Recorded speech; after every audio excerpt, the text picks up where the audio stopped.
These strange markings, preserved in the clay of a Texas riverbed, are footsteps into the distant past. For one fleeting moment, 100 million years ago, a gigantic creature passed this way. For scientists, the tracks of a dinosaur are an enticing trail. Who were these ancient creatures? What were they really like? Beneath a bleak Midwestern landscape lies one of the largest dinosaur graveyards in the world.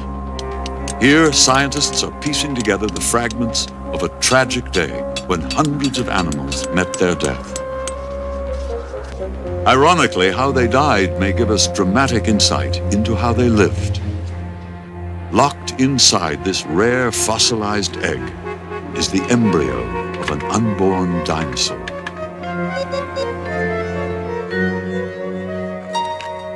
This tiny creature, frozen in time, now gives scientists their first look at the intimate family life of a prehistoric monster. I really like this maquette.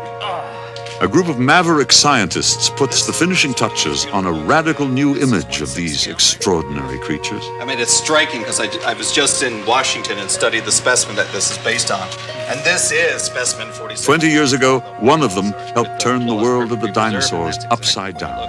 Dinosaurs are nature's special effects. They're fantastic, but they're real.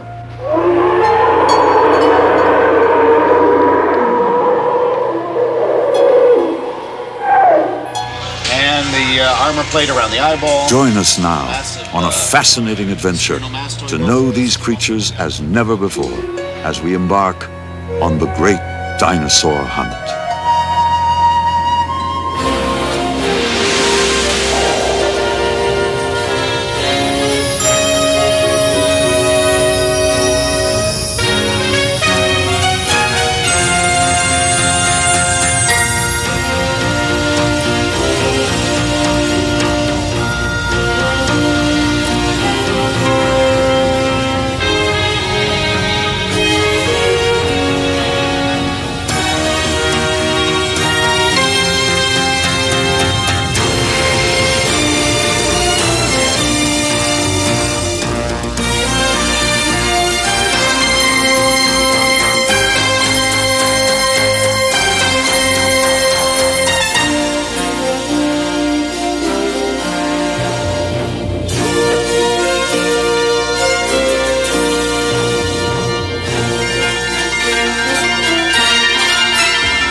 Because there is always knowledge to be gained, new paths to explore, and mysteries to unlock, the Infinite Voyage is made possible by a grant from Digital Equipment Corporation.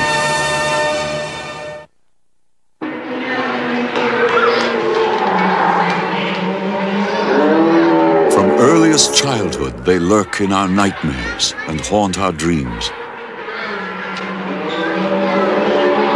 Since we first discovered them, dinosaurs have cast a fascinating and alluring spell.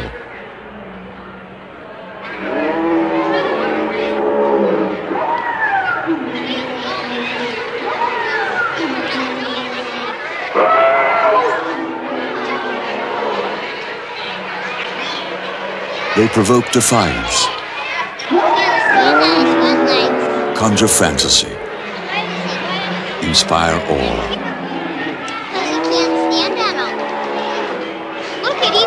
Perhaps they are all the more frightening because they are real.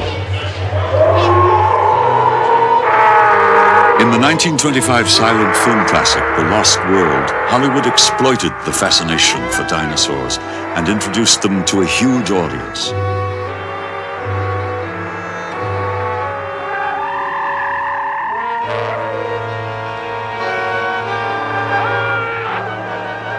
The battle between these two great beasts was considered a tour de force of the imagination.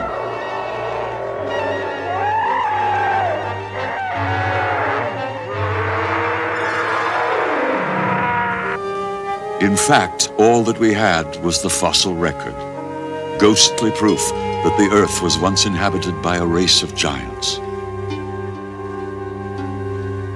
Though all that remains are their bones, this mute evidence sparked a scientific quest which began in a rather unlikely place.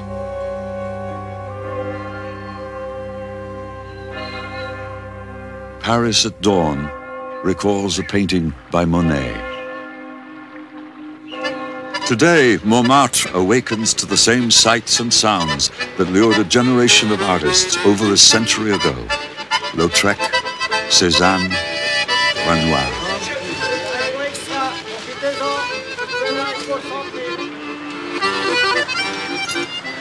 Paris remains steeped in art and culture, yet few are aware of the immense scientific discovery that took place beneath the sidewalk cafes in the shadow of the Cathedral Sacré-Cœur.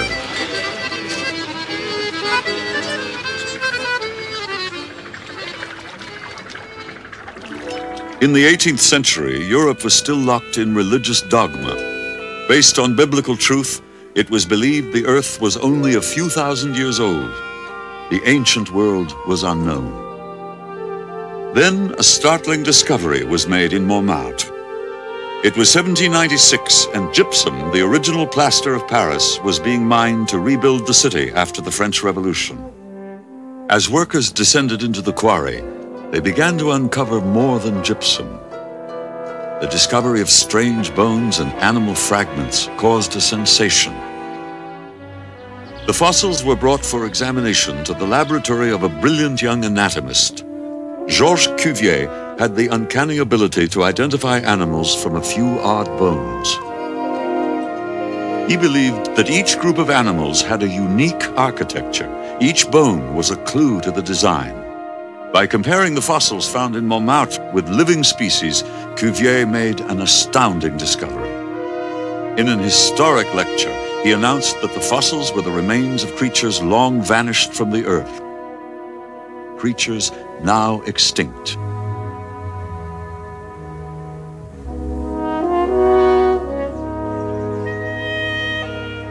Today, the Museum of Natural History in Paris is a monument to the work of Georges Cuvier.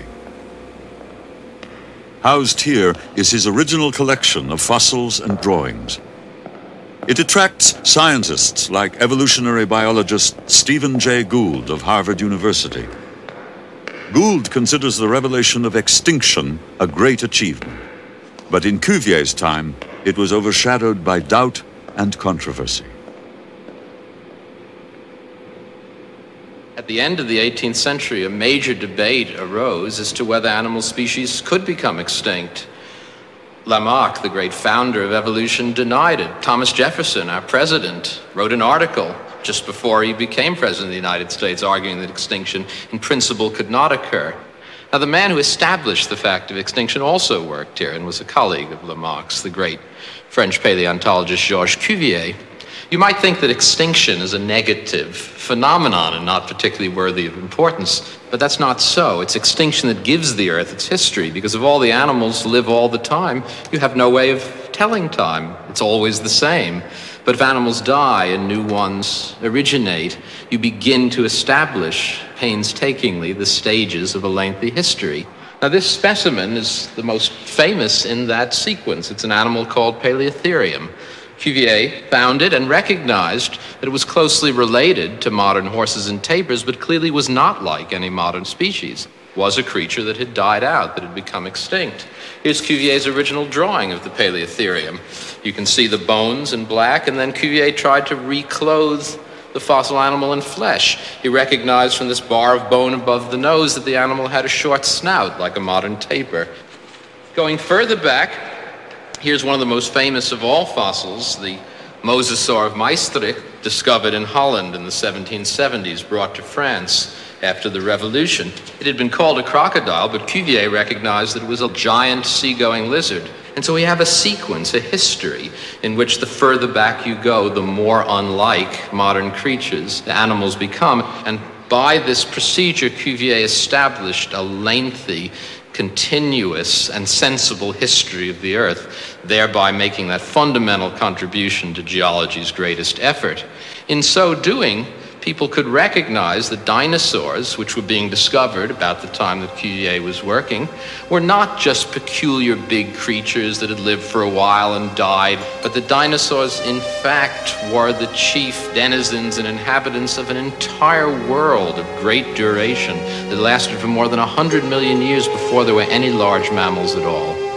Georges Cuvier raised the curtain on the stage of ancient life. His discovery revealed an Earth much older than ever imagined, yet it would be almost a century later before the full drama of the dinosaurs would begin to unfold. In 1877, the American frontier was moving west. It was a time of trailblazing adventure and daring. Complete dinosaur skeletons had been found in Colorado and Wyoming. The discovery would launch the great American bone rush and ignite the bitterest feud in the history of paleontology.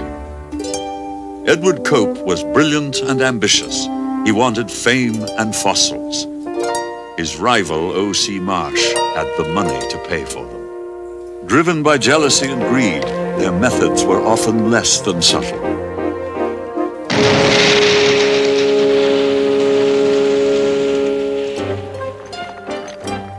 Before their rivalry began, only 9 dinosaur species had been discovered in all of North America. But in less than 20 years, their feud had added another 130 species to the list. It was a phenomenal achievement. Now paleontologists could assemble the bizarre creatures that once roamed the ancient Earth. Piece by piece, the dinosaurs emerged in exquisite detail. The word dinosaur is from the Greek, meaning terrible lizard, but the skeletons were of a different creature. Unlike lizards, dinosaurs had massive bodies and legs and stood fully erect. Clearly, they were unique.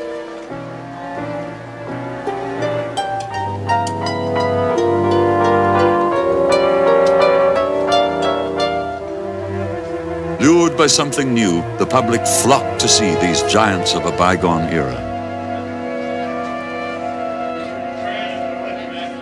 Good for you. Tyrannosaurus rex. It was one of the last dinosaurs to appear on the face of the Earth. Today, the Tyrrell Museum of Paleontology in Alberta, Canada, is the world's newest showcase of the dinosaur. To suddenly appear back here in Drumkeller some 70 million years ago, in all likelihood, this dinosaur, if he were all fleshed out and were out hunting, wouldn't even pay any attention to us. The battle for the bones is over. Now it's a battle of ideas. Being challenged are long-held beliefs about the dinosaurs. We think of them as dim-witted, sluggish, and obsolete, doomed to extinction. But were they? What were they really like? A new generation of paleontologists is re-examining the fossils. The hunt is on to understand the physiology and behavior of dinosaurs, to bring them to life.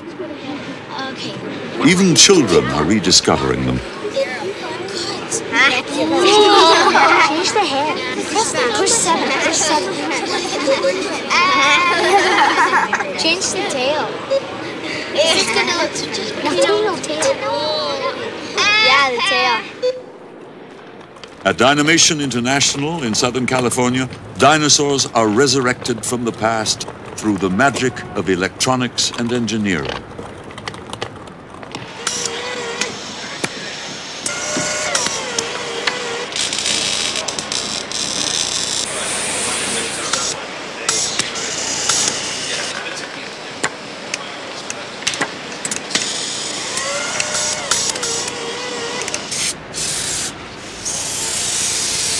A baby Triceratops is fleshed out to appear as lifelike as possible. Based on the latest scientific information, these automated robots will serve as powerful teaching tools, custom-built for museums. Claw, inner 3 fingers with claws, the outer 2, no claws. They're all like that. And, the classic dinosaur paw, you know. Robert Bacher of the Museum of the University of Colorado in Boulder serves as a design consultant to the company. And even, in a sense, the great Tyrannosaurus Because you got only 2 claws, right? And they are the first 2 fingers, thumb and forefinger. Okay. The ancestors had more. Barker is one of the new breed of paleontologists who have challenged the orthodoxy that dinosaurs were reptiles, a proposal that has fanned a storm of debate. Every generation of scientists has to assume that a lot of what they've been given is right, so you can do something new. And every once in a while, it's healthy to go back and say, well, maybe everything we were taught is wrong. Or maybe if we turn it upside down, it makes more sense. And that's what struck me in the 60s, that if you turned dinosaurs upside down, if instead of being cold-blooded and stupid and slow in the swamps, they were warm-blooded and smart and lively on the land, it started making a lot more sense. But there's always this challenging by orthodoxy, and I guess it's healthy. You know, it keeps you honest, keeps you fighting. And as Zorba the Greek said, if you don't fight, you die, right? Barker and his colleagues are convinced that dinosaurs were much more active and vigorous than previously thought. The way I've done this guy, you can see the sort of horn-rimmed glasses of bone that go around the eye from behind.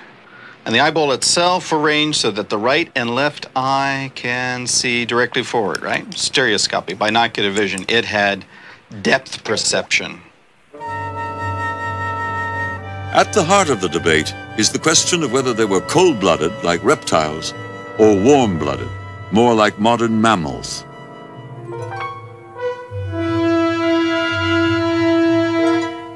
If they were warm-blooded, as Barker believes, many of them would have had high metabolisms, high levels of activity.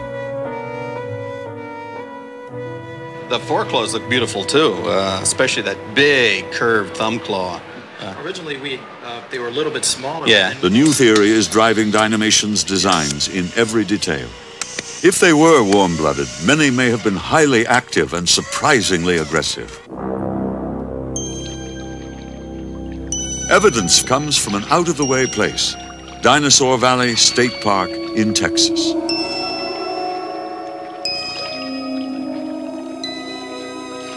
Exposed by the slow weathering of time, the elements, and the ceaseless flow of the Paluxy River, these footprints offer alluring clues for dinosaur hunters. Trapped in stone, they have lingered here for more than 100 million years.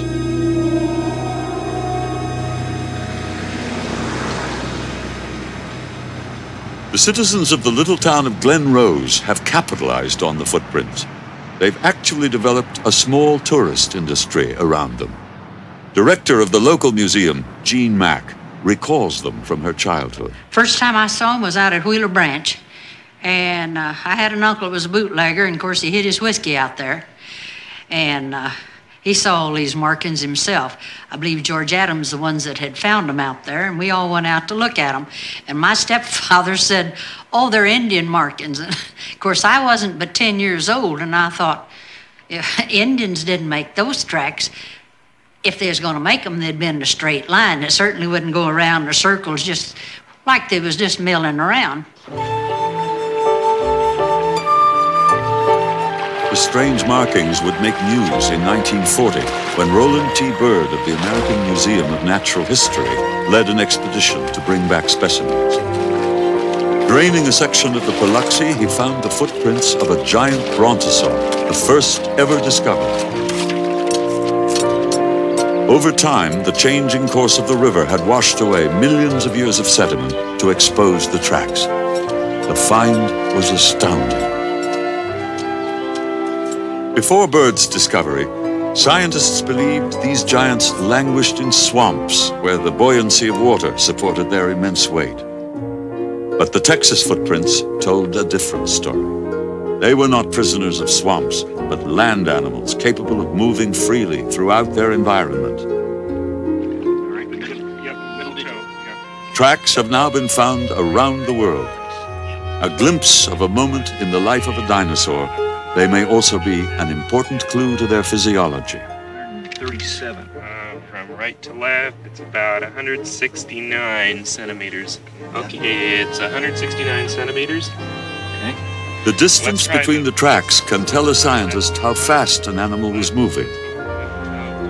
A simple mathematical formula shows that if you know the height of an animal's leg and the length of its stride, you can determine its speed. Robert Bakker.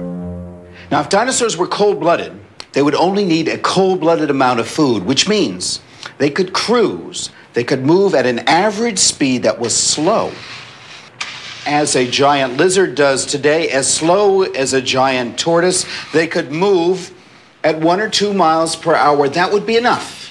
And their average footprints would look like this. The average cold-blooded T-Rex shuffling along. That would be fast enough. But if Tyrannosaurus rex and its kin and its herbivorous prey were warm-blooded, they would have to cruise faster, because a warm-blooded metabolism demands a faster average speed, looking for food, looking for water. So a warm-blooded Tyrannosaurus rex would leave footprints like this. Twice as fast. A theoretical 10,000-pound warm-blooded T-Rex would be cruising at 4 miles per hour. Faster than a pack of wolves, faster than a pack of hyenas. Emphatically a warm-blooded pace. And in the herbivore Triceratops was nearly as fast. Tyrannosaurus rex moved on average hour to hour, day to day, not at a cold-blooded shuffle, but at a hot-blooded cruise. And so did its small relatives, and so did its herbivorous prey, so did Triceratops. So the overwhelming mass of evidence from hundreds of dinosaur footprints is their world was one not of the cold-blooded shuffle, but of the hot-blooded cruise. The debate continues. But with each new clue, we gain new insight into the physiology of dinosaurs.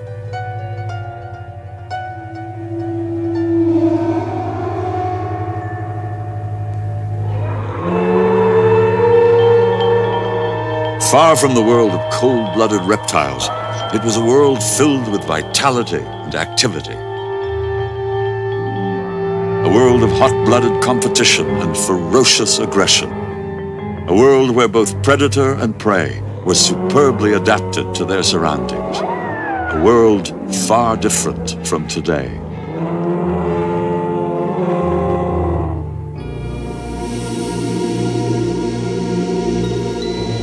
"80 million years ago, the Atlantic Ocean was young, and the continents were slowly drifting apart.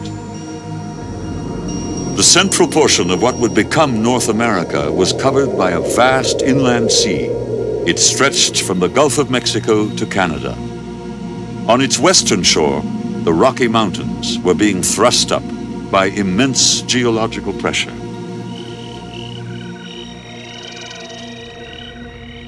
Humid, warm, and tropical, this lush landscape was the domain of the dinosaurs.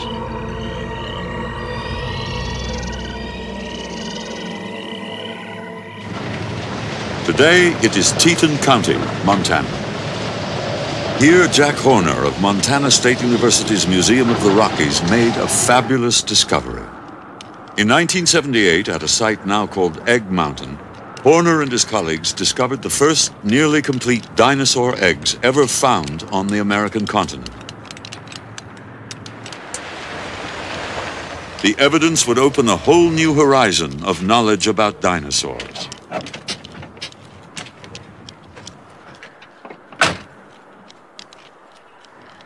This rocky outcrop was once a small island, close to the shore of a great lake, not far from the salty inland sea. The lake was shallow and the island one of many. Nests containing clutches of up to 12 eggs were unearthed here. It was a unique and significant find. No. They dry out over a period of years and they just begin to crystallize and everything is... That might even be a hadrosaur tooth fragment. Perhaps this was once an enormous dinosaur breeding colony. Nothing like it had been discovered since the Central Asiatic expedition to Mongolia in 1922. With 125 camels, 4,000 gallons of gasoline, 3 tons of baking flour, and a fleet of specially equipped automobiles, the expedition set out for the Gobi Desert under the leadership of Roy Chapman Andrews.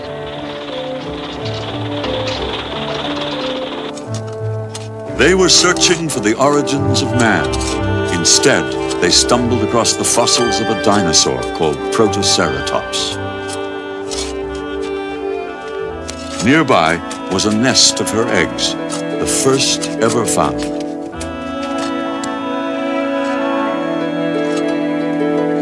The eggs would capture the imagination of the public. More than bones, they seem to evoke an image of dinosaurs as living creatures.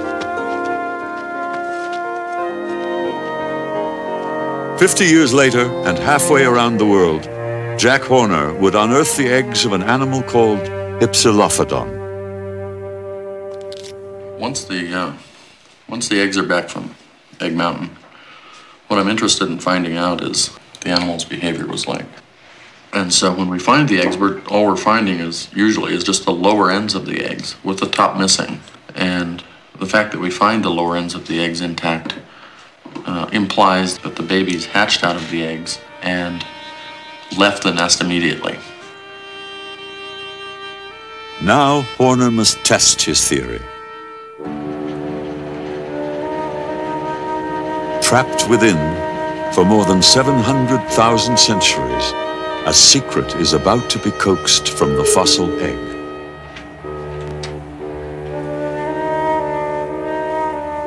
At a hospital in Bozeman, Montana, a CAT scan, normally used for imaging the human body, peers deep into the ancient egg, searching for signs of an embryo.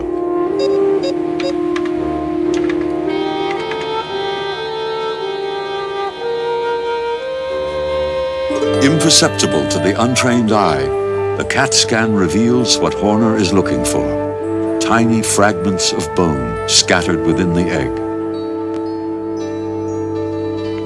After the egg is opened, the evidence is pieced back together. The bones tell an amazing story. We find the ends of the bones are well formed. They have a nice smooth surface on them.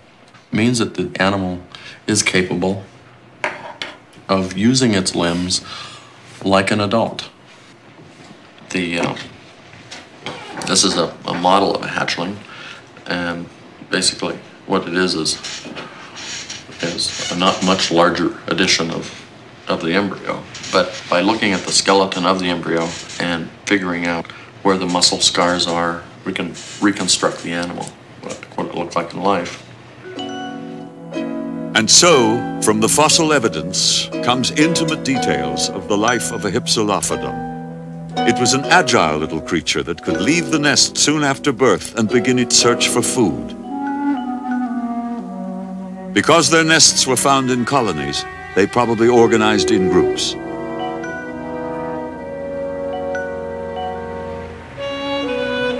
On the shore of the ancient lake, not far from the original nesting sites, Horner finds egg fragments of an entirely different animal. In contrast to the Hypsilophodons, we have the other nests. Instead of finding the lower ends of the eggs intact, we have pieces of eggshell broken up in the nests. We have one of the nests that we found had the remains of 7 babies this size, together with a lot of very large eggshell fragments, and they were crushed in such a way it appeared that they were in fact embryonic remains. And then after reassembling the skeleton and putting some eggshell together to see what the size of the egg is, we have a wooden model of how big the egg would be. We could do that by actually measuring the curvature of the eggshell and get some general ideas as to the shape of the thing, then reconstruct the egg and reconstruct the skeleton, and we can see that the young one that we found is in fact small enough to fit into the egg. By looking at the bone structure of these particular, the hatchlings, we can see whether or not the bone condyles are formed like the Hypsilophodons or not. And here is thigh bone from the little hatchling. And if we look at the ends of the bones, the joint ends, the condyles are not formed. In fact, it's very spongy at the ends. When we look even at the individual that's 1 meter long, the ends are still spongy. They're not smooth at the ends. What this tells us is that these bones had a very massive cartilaginous cone at the end, very thick cartilage.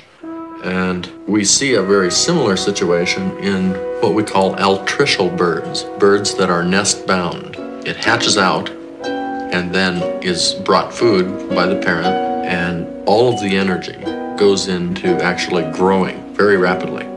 It doesn't have to expend energy going out to get food on its own or walking around. It just stays in the nest.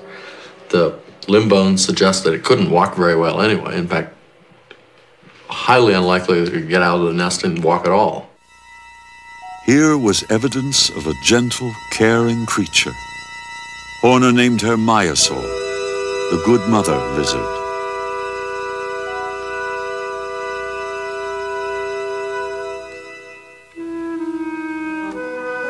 From the tiniest fragments, stunning details of social behavior and nurturing in an ancient dinosaur breeding colony. Jack Horner's work has given us a rare glimpse of life on Earth more than 70 million years ago.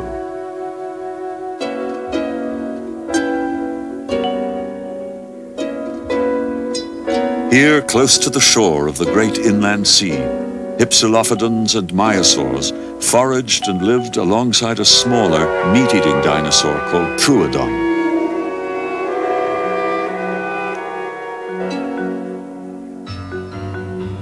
On a nearby island, eggs were laid and babies hatched. The great drama of life was played out again and again as packs of these meat-eaters invaded the colony and carried off the young. The predator and the prey. The fertile wheat fields of Alberta, Canada, are scarred by a geological feature known as the Badlands. Embedded in each layer are millions of years of dinosaur history. The region is a magnet to paleontologists like Philip Curry, assistant director of the Tyrrell Museum. It was more than 100 years ago that the first dinosaur skeleton was discovered in this region. And very quickly, Alberta became well known as a place to go to collect good articulated dinosaur skeletons. And collect them they did. By the turn of the century, tons of specimens had been crated and shipped to museums. Since 1980, Curry and his team have excavated a single bone bed containing hundreds of dinosaurs, all of the same species. The team is trying to reconstruct what happened. The best interpretation we have right now is that a herd of Centrosaurus was traveling through this particular region 75 million years ago or so, and that these animals tried to cross a river in flood. Now, crossing a river in flood is normally not a problem for any animal as long as they're going as individuals. But as soon as they start moving in herds, and very large herds at that, then they start running into problems.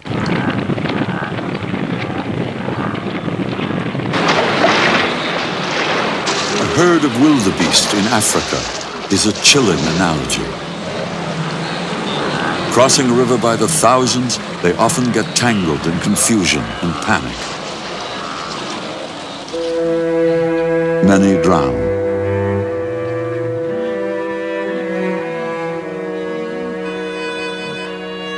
The geology of the Alberta Badlands reveals this region was once the site of an ancient river. It is here that a herd of Centrosaurs attempted a crossing.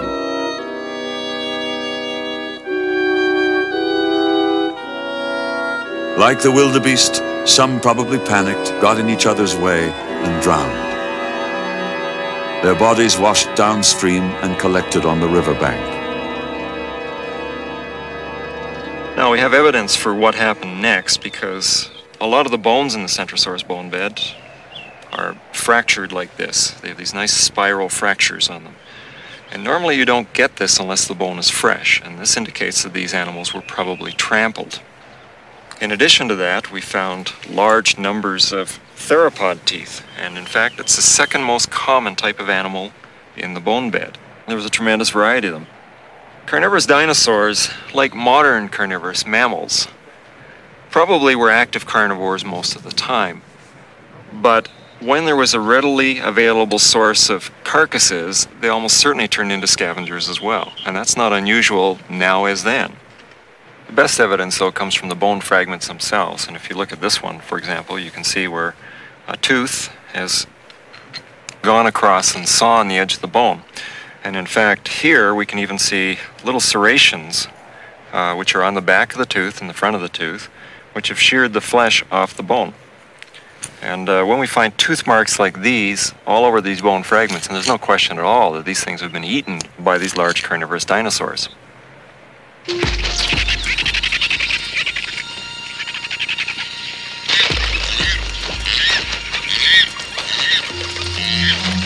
Today, the scavengers are birds, and a new bone bed may be in the making. It is an unending cycle, an age-old story that gives us dramatic insight into the history of life on Earth.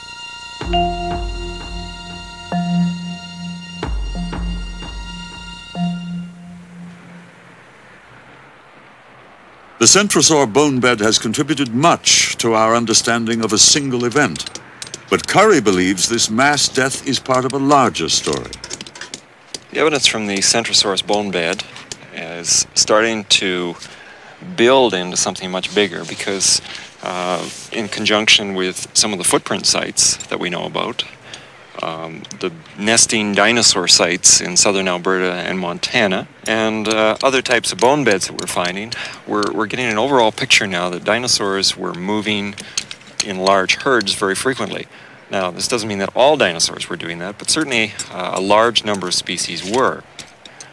One has to come to several conclusions by looking at these different lines of evidence. And first of all, that the dinosaurs were going to the same general areas every year, year after year, to lay their eggs, and they would stay around there until the young were old enough that they could join the herd and go on the move themselves. So there's this parental care aspect to all these lines of evidence. Secondly, you have to wonder why dinosaurs would collect in such large herds. And I think that the strongest line of evidence right now is that dinosaurs were in fact migrating animals. Like the wildebeest, the dinosaurs may well have migrated in vast numbers across the landscape of the ancient world. If so, it must have been a breathtaking spectacle.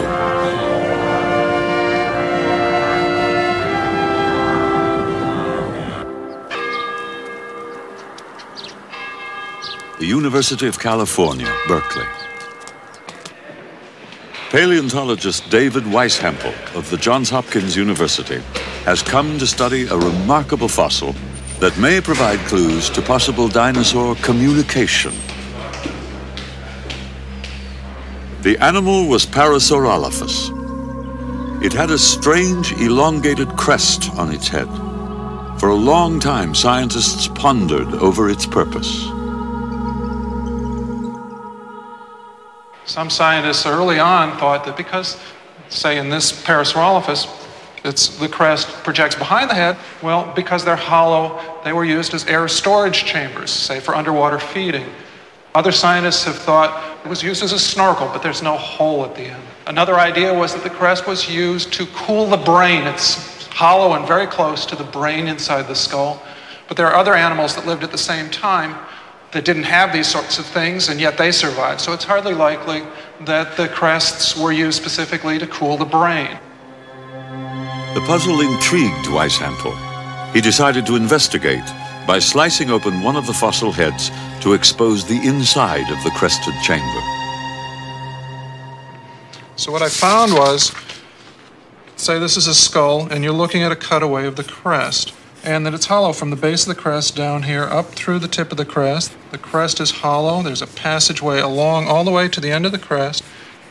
Sharp U-bend here. And then it continues along above itself all the way out to the nostrils. So if we position a vocal organ, some sort of sound generator in the throat here that produces some sound, that sound is forced through the back of the throat, past the back of the palate, up into the crest, along the entire length of the crest, then scoots around here at the U-bend, comes along here, and the sound is emitted into the environment at the level of the nostrils, and then it's out. An animal as bizarre as Parasaurolophus really called for kind of a creative approach. So what I did was go down to the local hardware store, get some PVC tubing, got some small bits to fit on the end to make that real sharp U-bend at the end of the crest, fashioned myself kind of a creative little mouthpiece where the vocal organ is. And when I was done, what I got was, believe it or not, this model. But actually, this is just about the size and shape of the crest of these rather bizarre animals. And what you'll be hearing next is the sounds that these dinosaurs made some 75 million years ago.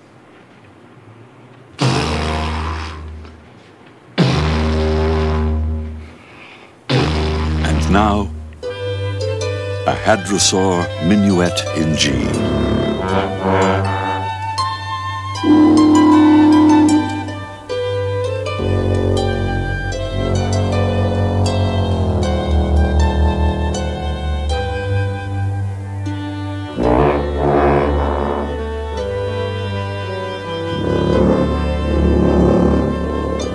There were other members of the crested hadrosaur family. Perhaps they too were capable of producing sound.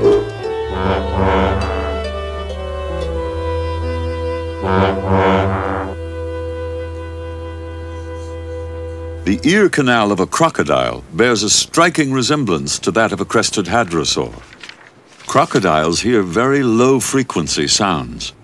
Comparing the two led Weishampel to ask, might dinosaurs have used such sounds to communicate?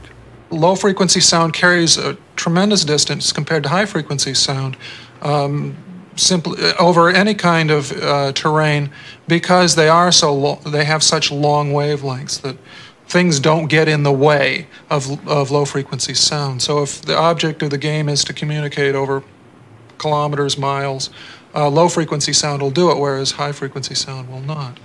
The other advantage is that low-frequency sound sources are very hard to locate, so that a hadrosaur out there honking away is going to be tough to locate. And just think of going to a choir concert, and you close your eyes. It's really easy to pick out where the soprano is, whereas it's very difficult to pick out where the baritones and basses are. The same thing applies to hadrosaurs honking in the late Cretaceous.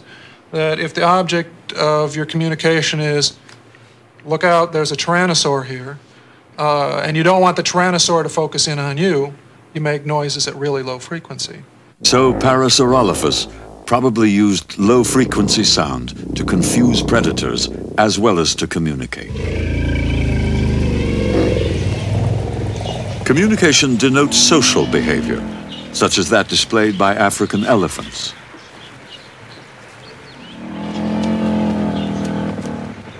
Like elephants, could the dinosaurs use low-frequency sound to warn of impending danger, protect their young, and coordinate the movements of the herd?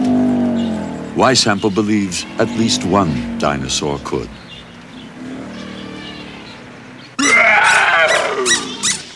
The highlight of a children's birthday party is the guest appearance of Tyrannosaurus Rex. Is he real? It's up below.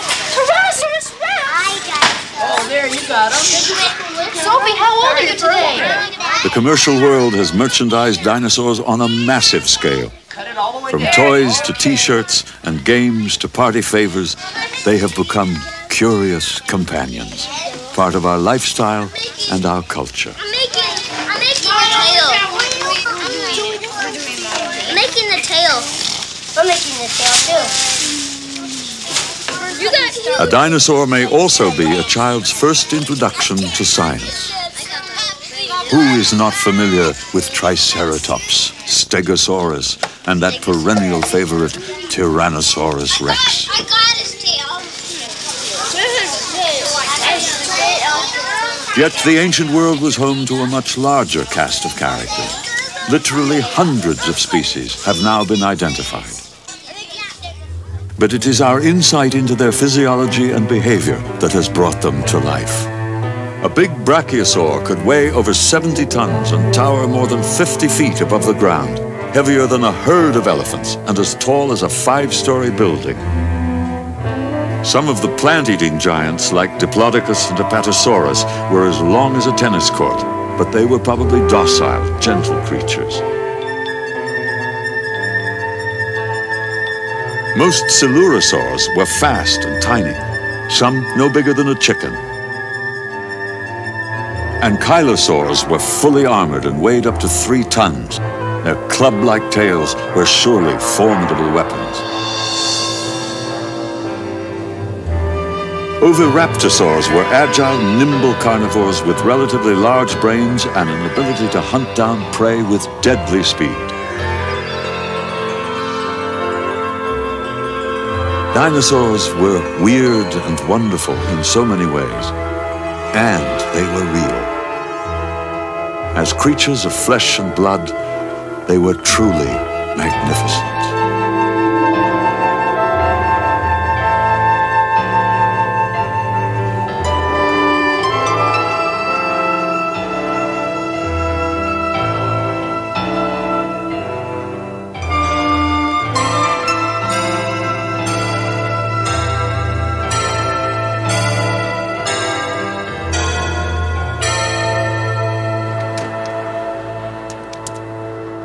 The more we learn about them, the more we need to ask. Perhaps the most controversial question of all concerns their fate. In 1987, Robert Bakker was on a routine visit to the Cleveland Museum of Natural History when he made an intriguing discovery.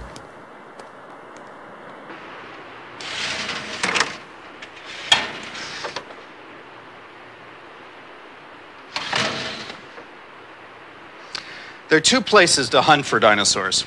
You can get yourself a Jeep and go to the Badlands of Montana and dig holes. You can find new kinds of dinosaurs. Then there's the other place.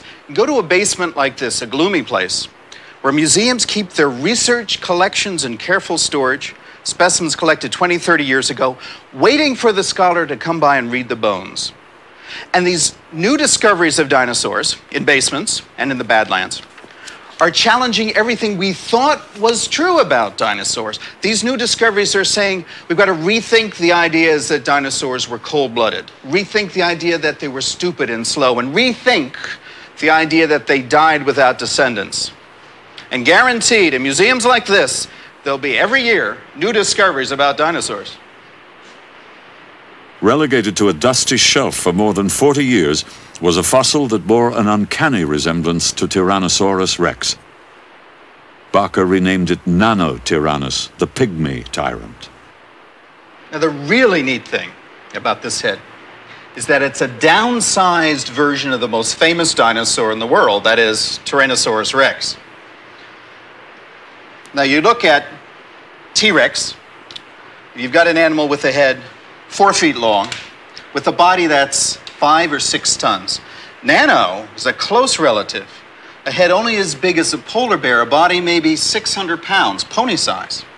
And yet the little dinosaur and the giant dinosaur share the same architectural stamp. You look at this head with the eye of an anatomist, and what you see written is bird, not lizard, but bird. The narrow snout, the big eyes, and especially the plumbing. Bird in these air canals, in the eyebrow, in the cheek, and all over the brain case and the back of the skull. So every time this little dinosaur took a breath, air went in and around every part of its head to cool the head. Air conditioning means the animal needed to cool itself. Why would it have to cool? Because it was a very active animal. More important is the similarity between this skull and a small carnivorous dinosaur called Troodon. The features of this lightly built hunter show an amazing resemblance to many living birds.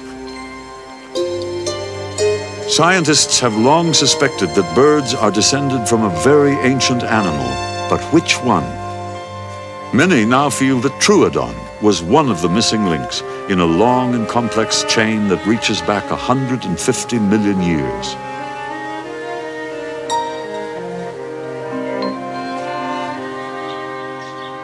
Beneath its colored feathers and exotic plumage, the anatomy of a bird points unmistakably to its dinosaur ancestry.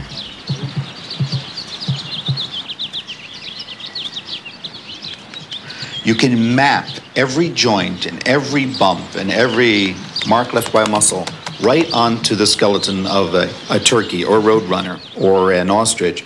These are not vague resemblances. They're absolutely precise. There are 8,400 species alive today that are direct descendants of dinosaurs, and those 8,000 odd species are birds. Every single bird, from hummingbird to pigeon to ostrich, every single living bird is without question the direct descendant of a small meat-eating dinosaur. And what we've discovered this last year is that meat-eating dinosaur, that bird ancestor, was a close relative of the Tyrannosaurus, a close relative of Tyrannosaurus rex. So when you look at your canary, you're seeing a bit of T-Rex.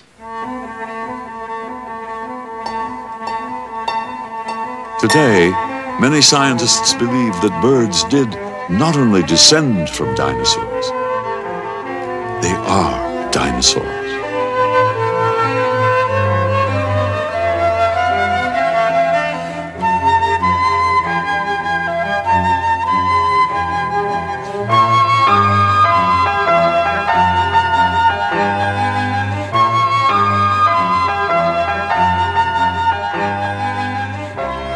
So on a cool autumn evening, look up. You may just see the dinosaurs migrating.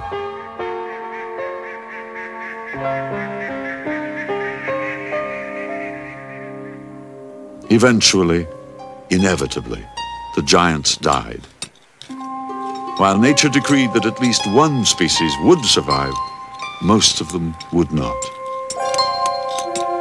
After a staggering 140 million years, they perished. Here in the rocks at the end of the Cretaceous period, their fossil record ends.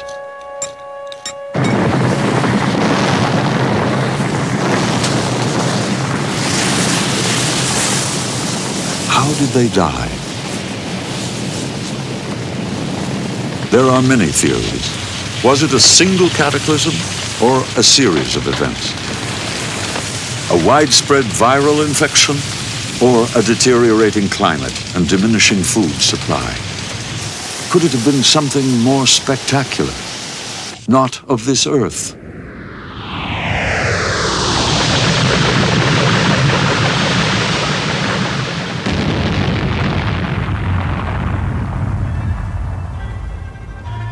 A fiery encounter with a meteor and the resulting devastation from a firestorm as soot and ash filled the atmosphere, blotting out the sun and destroying most of life. Perhaps we shall never know, but when the Cretaceous period ended, the dinosaurs and more than half of all species on Earth were gone.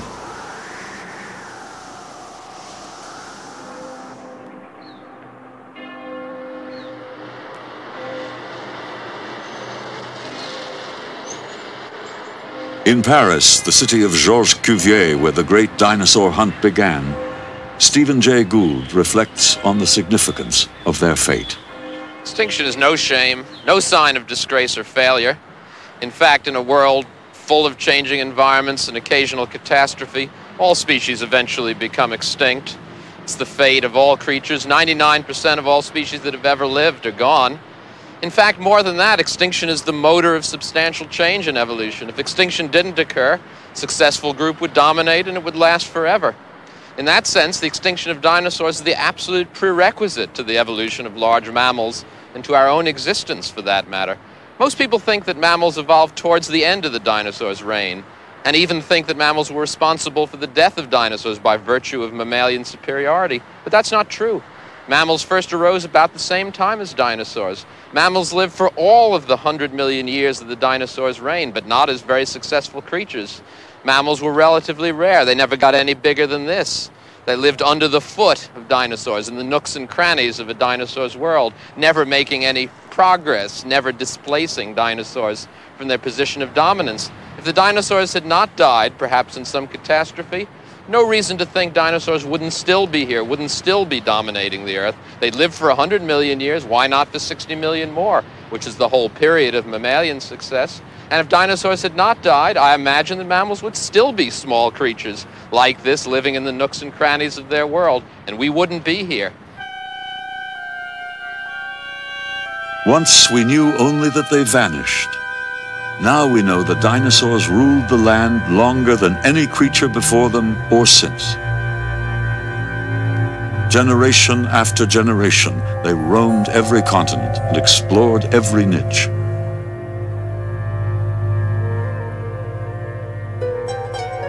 They came in bewildering numbers and in every shape and size.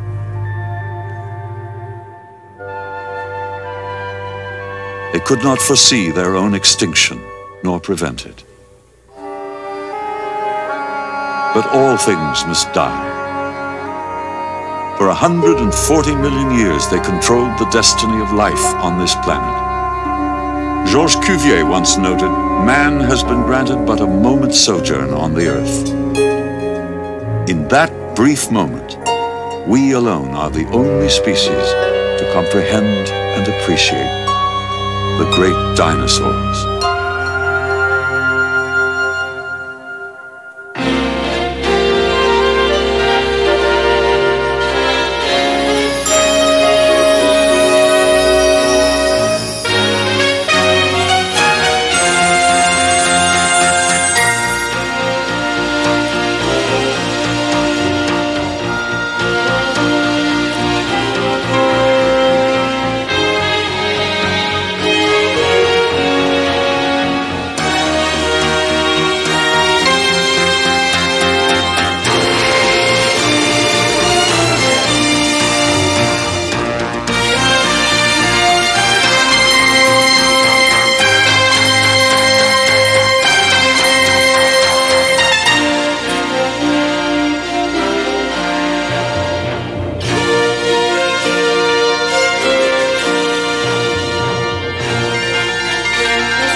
Because there is always knowledge to be gained, new paths to explore, and mysteries to unlock, the Infinite Voyage is made possible by a grant from Digital Equipment Corporation.